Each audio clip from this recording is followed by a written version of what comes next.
Halo semua, kami dari kelompok 5. Kami di sini akan membahas teori Harod-Domar.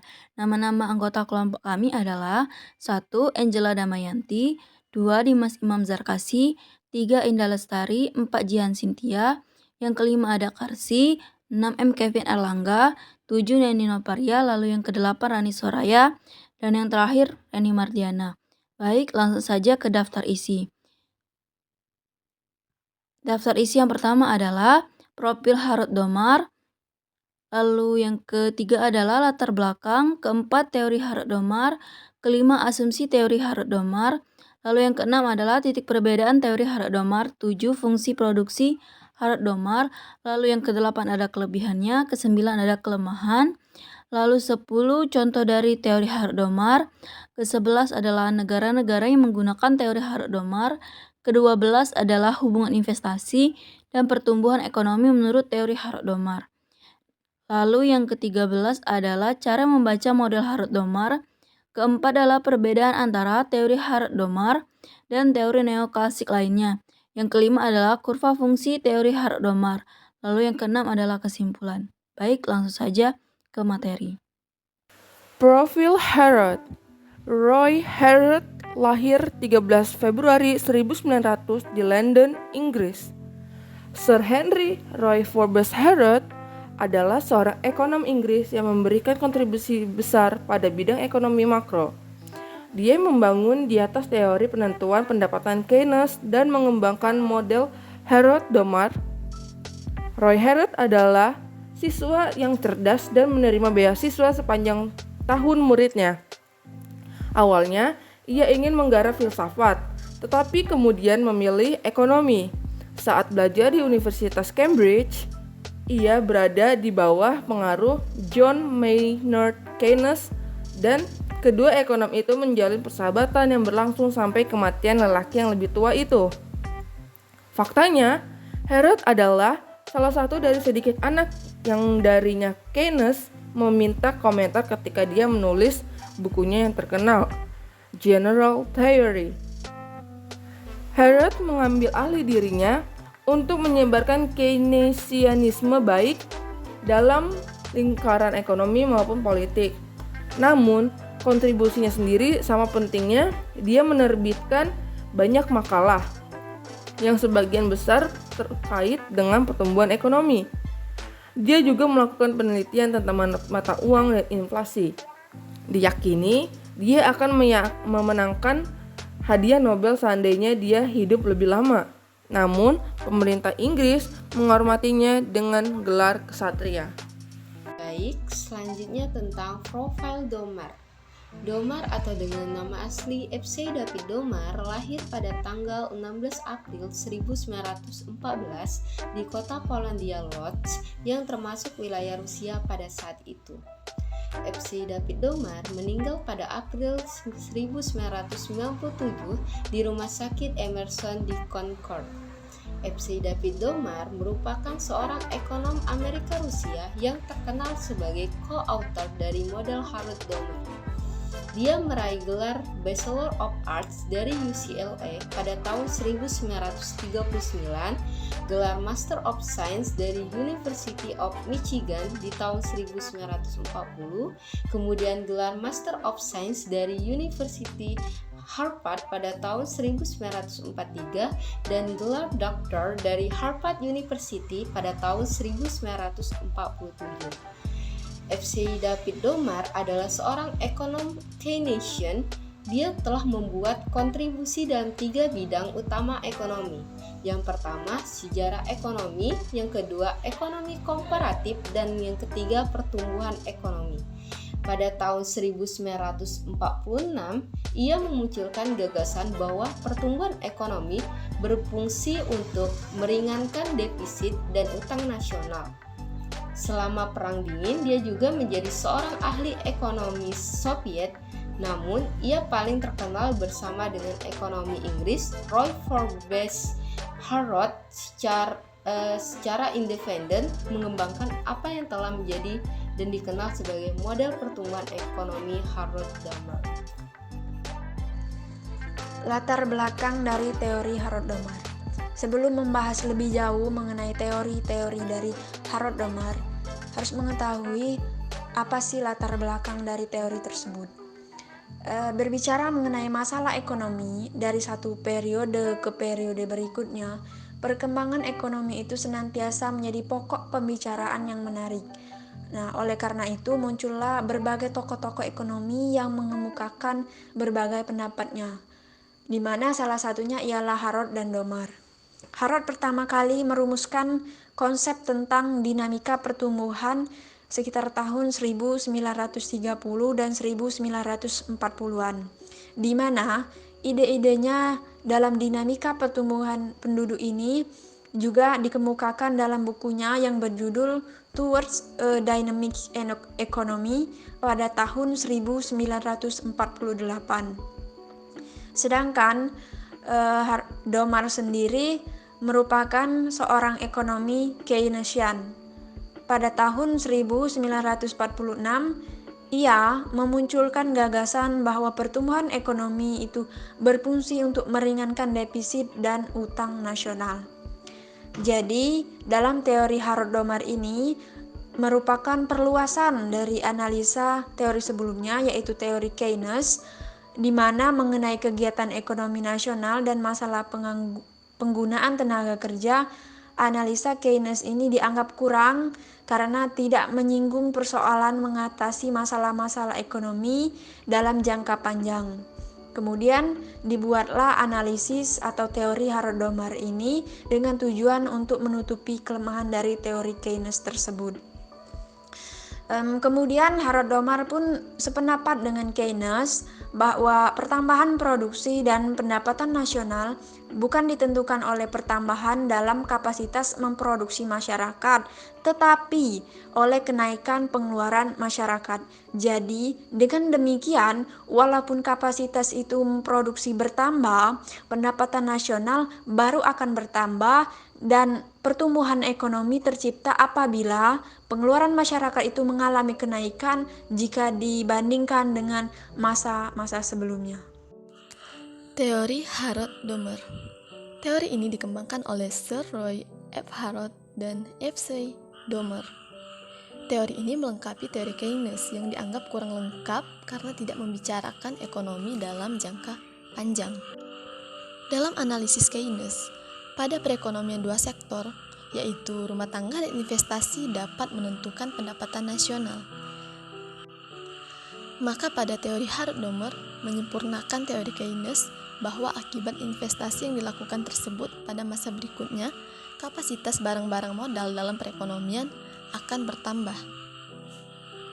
Asumsi-asumsi teori Harold Domar. Yang pertama adalah perekonomian dalam keadaan full employment atau lapangan kerja penuh, yang berarti suatu perekonomian memanfaatkan sepenuhnya sumber daya produktifnya. Pada kondisi ini, ekonomi menghasilkan pada output potensial dan tingkat pengangguran berada pada tingkat alami. 2. Terdiri dari dua sektor perekonomian, rumah tangga dan perusahaan. Peran rumah tangga sebagai penyedia faktor produksi perusahaan yang mana sebagian pendapatan rumah tangga digunakan untuk konsumsi, lalu sisanya ditabungkan pada bank, sehingga perusahaan akan meminjam dana ini ketika akan berinvestasi untuk membangun suatu perusahaan. Lalu yang ketiga adalah besarnya tabungan masyarakat pada lembaga keuangan harus seimbang dengan pendapatan nasional negara tersebut. Lalu yang keempat itu ada marginal propensity to save yang besarnya tetap, yang mana kebiasaan menabung masyarakat harus tetap atau konstan meski terdapat perubahan pada pendapatan. Lalu yang kelima adalah rasio modal output dan rasio pertambahan modal output adalah tetap nilainya pada suatu negara. Perbedaan teori Harold dan Domar. Yang pertama, menurut Harold, tingkat pendapatan sebagai faktor terpenting di dalam proses pertumbuhan ekonomi. Sedangkan menurut Domar, investasi memegang peranan kunci dalam proses pertumbuhan serta memberikan tekanan pada ciri gandanya. Yang kedua, Harold menggunakan 3 laju pertumbuhan yang berbeda-beda, yaitu laju aktual, laju terjamin, dan laju natural. Sedangkan Domar hanya didasarkan pada satu laju pertumbuhan. Yang terakhir, Harold menggunakan rasio modal output marginal. Dalam hal ini, sigma dalam Domar sama dengan 1/CR dalam Harrod. Sedangkan Domar menggunakan kebalikan rasio modal output marginal.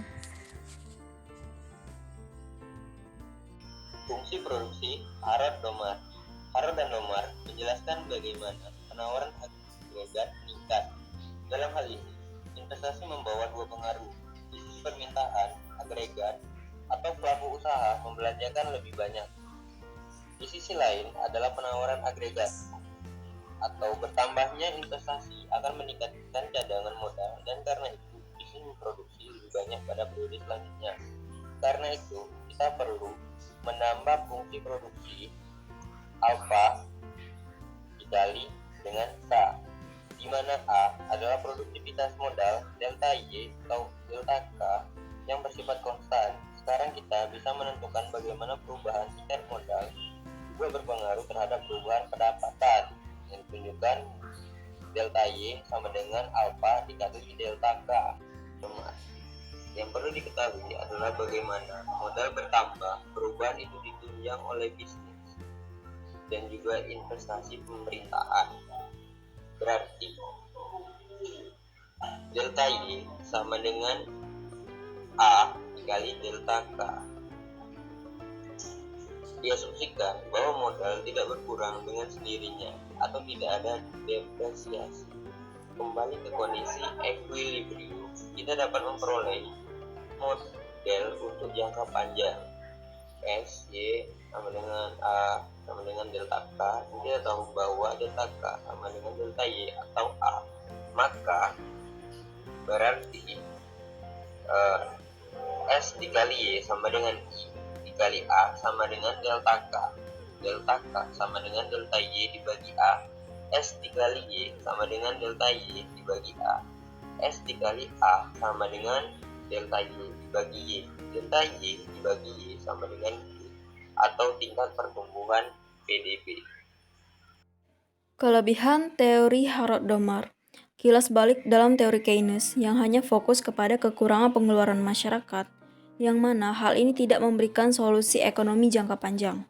Sehingga kemudian teori Harrod-Domar mencoba fokus kedua fungsi pembentukan modal tersebut, yaitu pengeluaran menambah kesanggupan menghasilkan barang dan sebagai pengeluaran yang menambah permintaan efektif masyarakat.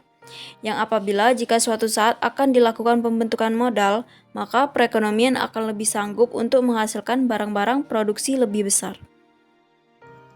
Kelemahan teori Harrod-Domar. 1. Teori ini mengasumsikan bahwa MPS dan I-core konstan, padahal kenyataan kedua hal tersebut mungkin saja berubah dalam jangka panjang.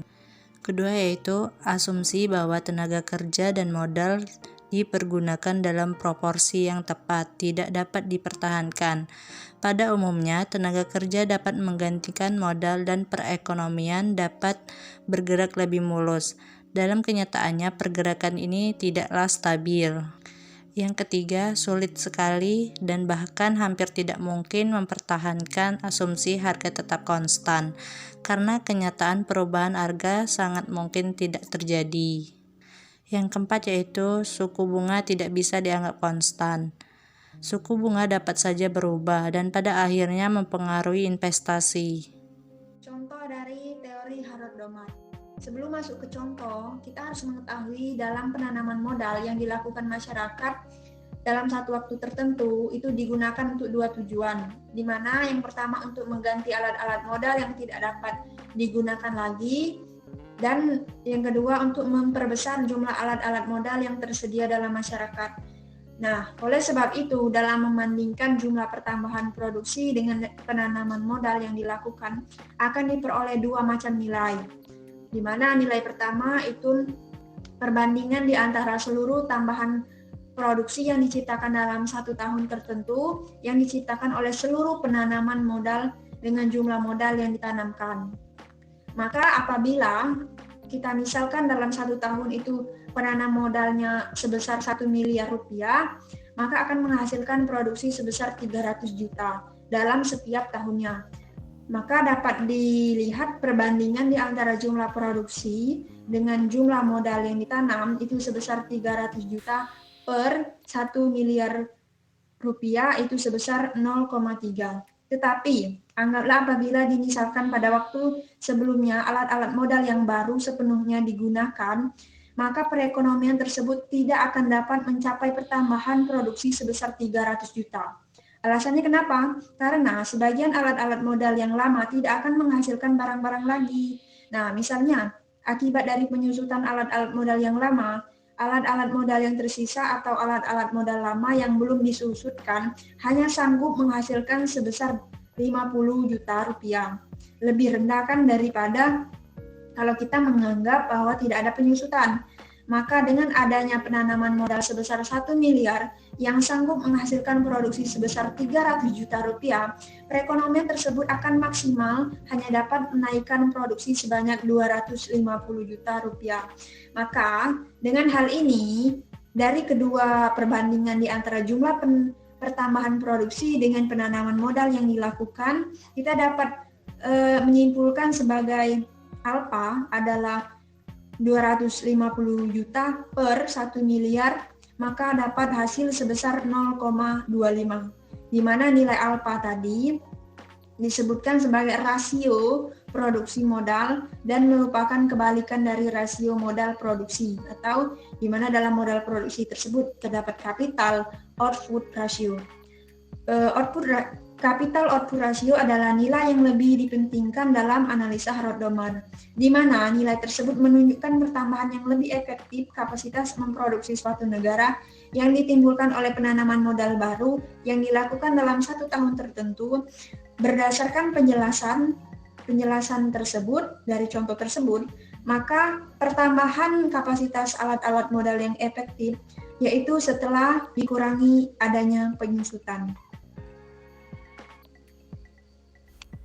Selanjutnya, yaitu negara-negara yang menerapkan teori Harrod-Domar. Negara-negara yang menerapkan teori Harrod-Domar ini adalah negara-negara persemakmuran atau bekas jajahan Inggris. Negara-negara tersebut dimodali dan diawasi oleh negara Inggris. Pada kenyataannya, model Harrod-Domar kurang begitu cocok untuk kondisi negara-negara berkembang, di mana karakteristik negara berkembang ditandai dengan tingginya jumlah angkatan kerja dan banyaknya investasi-investasi dilakukan langsung oleh rumah tangga. Teori Harrod-Domar merupakan salah satu teori yang terus dipakai dan terus dikembangkan. Hal ini bisa dijumpai pada negara maju dan berkembang. Masyarakat di negara maju merupakan masyarakat yang memiliki investasi yang tinggi yang diwujudkan dalam saham, dana reksa, indeks, dan bentuk investasi yang lain. Contoh paling dekat dapat dilihat bagaimana masyarakat Singapura memiliki tingkat investasi yang tinggi dibandingkan negara-negara di Asia Tenggara. Asumsi yang mendasari teori ini bahwa masalah pembangunan pada dasarnya adalah masalah investasi modal. Jika investasi modal sudah berkembang baik, maka pembangunan ekonomi negara tersebut juga akan berkembang baik. Maka salah satu implikasi dalam pembangunan di Indonesia, pemerintah mendorong penanaman investasi dan hal membuat investasi tumbuh subur di Indonesia. Pemerintah Indonesia berpijak dari teori Harrod-Domar sampai membuat suatu lembaga yaitu penanaman modal nasional. Karena langkah ini dianggap sebagai langkah strategis untuk pertumbuhan dan pembangunan ekonomi Indonesia. Walaupun demikian, terjadi suatu ironi yang terjadi di Indonesia ketika penanaman modal dilakukan secara massal oleh negara asing dan membeli aset-aset strategis yang dimiliki oleh bangsa. Alih-alih menjaring investasi agar besar, yang terjadi adalah penggerombolan aset negara. Maka dari itu, salah satu kritik terhadap teori ini bahwa teori sangat mengedepankan pertumbuhan ekonomi. Salah satu aspek yang tidak dibahas adalah aspek manusia. Karena menurut Harrod-Domar, yang penting adalah menyediakan modal. Masalah manusia, setiap negara sudah memilikinya. Implikasinya, pengembangan kualitas manusia tidak menjadi perhatian Harrod-Domar. Materi selanjutnya yaitu hubungan investasi dan pertumbuhan ekonomi menurut Harrod-Domar. Teori Harrod-Domar merupakan salah satu teori yang terus dipakai dan terus dikembangkan. Teori ini dicetuskan oleh F.C. Domar dan Roy Harrod yang bekerja terpisah namun menghasilkan kesimpulan yang sama bahwa pertumbuhan ekonomi ditentukan oleh tingginya tabungan dan investasi. Jika tabungan dan investasi masyarakat rendah, maka pertumbuhan ekonomi masyarakat atau negara tersebut juga rendah.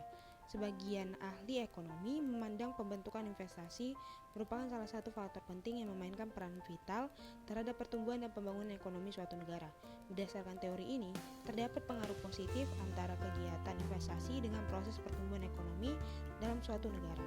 Dalam teori tersebut dijelaskan bahwa kegiatan investasi dianggap salah satu faktor penting dan memiliki dua peran sekaligus untuk membawa pengaruh terhadap perekonomian. Pertama, investasi memiliki hubungan positif dengan pendapatan negara. Oleh karena itu, semakin mudah proses investasi, maka semakin banyak kegiatan investasi yang dilakukan dan semakin tinggi pula pendapatan yang dihasilkan oleh negara. Kedua, investasi dapat memperbesar kapasitas produksi ekonomi dengan cara meningkatkan stok modal. Pembentukan modal ini dianggap sebagai pengeluaran yang akan menambah permintaan kebutuhan seluruh masyarakat. Ketika pengusaha atau individu atau pemerintah melakukan investasi, maka akan ada sejumlah modal yang ditanam, ada sejumlah pembelian barang modal, tetapi digunakan untuk produksi, sehingga dapat memacu produktivitas untuk menghasilkan barang dan jasa. Dari kedua hal tersebut, artinya investasi dapat mempengaruhi permintaan dan juga penawaran. Dalam jangka waktu yang panjang, investasi tidak hanya mempengaruhi permintaan agregatif, tetapi juga mempengaruhi penawaran agregatif melalui perubahan kapasitas produksi. Teori Harrod-Domar menekankan bahwa betapa pentingnya menyisihkan sebagian pendapatan negara untuk membiayai dan memperbaiki barang-barang seperti bangunan, material, peralatan, dan sebagainya yang mengalami kerusakan. Investasi dalam peralatan modal atau pembentukan modal tidak hanya dapat meningkatkan faktor produksi atau pertumbuhan ekonomi, tetapi juga dapat memberikan kesempatan kerja bagi masyarakat. Dalam hal ini, jumlah pengangguran tentunya akan turun. Suatu negara akan berkembang secara dinamis apabila investasi yang dikeluarkan jauh lebih besar daripada nilai penyusutan faktor produksinya. Negara yang memiliki investasi lebih kecil daripada penyusutan faktor produksinya akan cenderung mengalami perekonomian yang stagnasi. Dan di sisi lain, perekonomian negara yang lesu sangat dihindari bagi para perencana negara. Untuk itulah formulasi kebijakan ekonomi yang pro investasi didorong untuk terus meningkat guna mengatasi masalah stagnasi atau kelesuan ekonomi agar pertumbuhan ekonomi terus membaik. Meningkatnya investasi akan menjamin kontinuitas pembangunan ekonomi, menyerap tenaga kerja dan menekan kemiskinan sehingga terdapat perbaikan tingkat kesejahteraan rakyat secara keseluruhan dan merata. Hal ini bisa dijumpai pada negara maju dan berkembang. Masyarakat di negara maju merupakan masyarakat yang memiliki investasi yang tinggi dan diwujudkan dalam saham, dana reksa, indeks, dan bentuk investasi yang lain. Pada intinya, apabila ingin mencapai steady state growth, maka diperlukan kondisi di mana pelaku usaha memperbesar harapan dan perspektif yang stabil sehingga bisa membawa pengaruh positif untuk pertumbuhan ekonomi negara. Cara membaca model Harrod-Domar. Yang pertama yaitu tingkat tabungan, mempresentasikan pasokan dana yang dapat dipinjamkan atau allowable funds dalam perekonomian untuk investasi. Tingkat tabungan yang tinggi menunjukkan perekonomian memiliki dana yang signifikan untuk meningkatkan persediaan modal dan kapasitas produktif. Oleh karena itu, tingkat tabungan berhubungan positif dengan tingkat pertumbuhan ekonomi. Peningkatan tabungan membawa perekonomian menuju pertumbuhan yang lebih tinggi. Yang kedua yaitu rasio modal output, menunjukkan ke Anda jumlah modal yang dibutuhkan untuk meningkatkan output. Ketika perekonomian membutuhkan modal yang lebih banyak untuk menghasilkan output atau rasio modal tinggi output, itu menunjukkan investasi yang efisien. Sebaliknya, berlaku ketika rasio modal output rendah.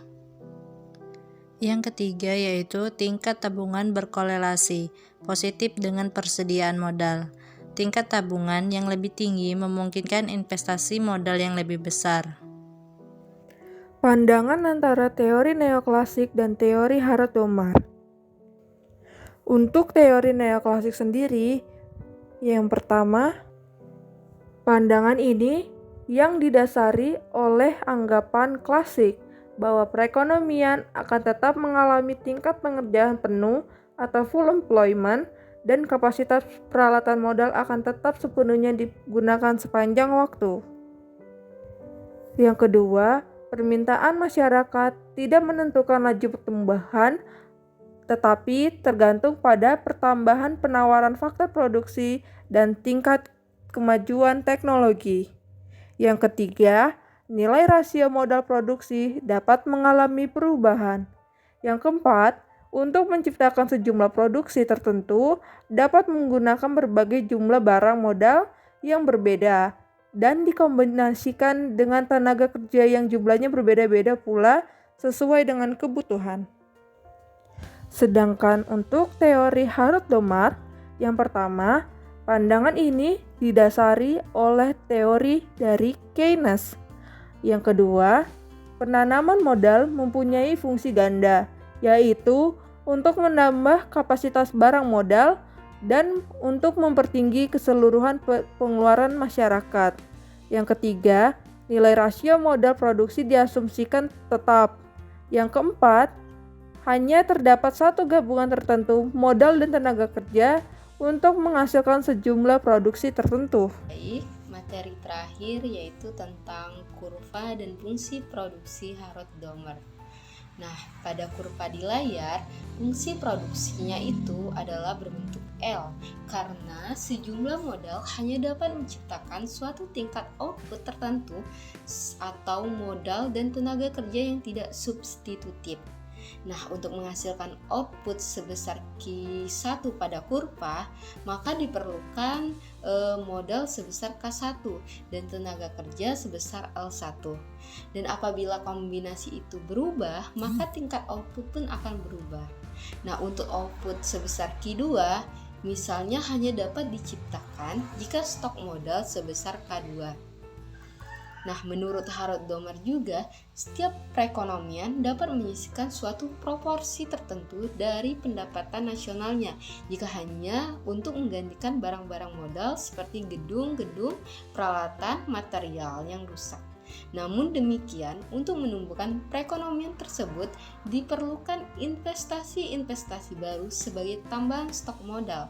Jika kita menganggap bahwa ada hubungan ekonomi secara langsung antara besarnya stok modal atau K dan output total atau Y, kita umpamakan misalnya jika Rp3 modal diperlukan untuk menghasilkan dan menaikkan output total sebesar Rp1, maka setiap tambahan bersih terhadap stok modal atau investasi baru akan mengakibatkan kenaikan output total sesuai dengan rasio modal output tersebut. Baiklah, setelah materi yang disampaikan dapat ditarik kesimpulan yaitu model pertumbuhan ekonomi Harrod-Domar dibangun berdasarkan pengalaman negara-negara maju. Model yang dibangun berbasis perekonomian kapasitas maju dan berusaha mengevaluasi atau studi persyaratan pertumbuhan mantap atau steady growth negara maju. Pada kenyataannya, model Harrod-Domar kurang begitu cocok untuk kondisi negara-negara berkembang, di mana karakteristik negara berkembang ditandai dengan tingginya jumlah angkatan kerja dan banyaknya investasi-investasi asing. Selain itu, teori ini berdasarkan pada anggapan yang sukar. Faktor-faktor penting seperti hasrat menabung dan rasio kapital dianggap tetap, sedangkan pada kenyataannya faktor-faktor tersebut berupa syarat-syarat yang dibutuhkan untuk adanya steady growth. Baiklah, itu saja yang dapat kami sampaikan dari kelompok kami. Terima kasih. Wassalamualaikum warahmatullahi wabarakatuh.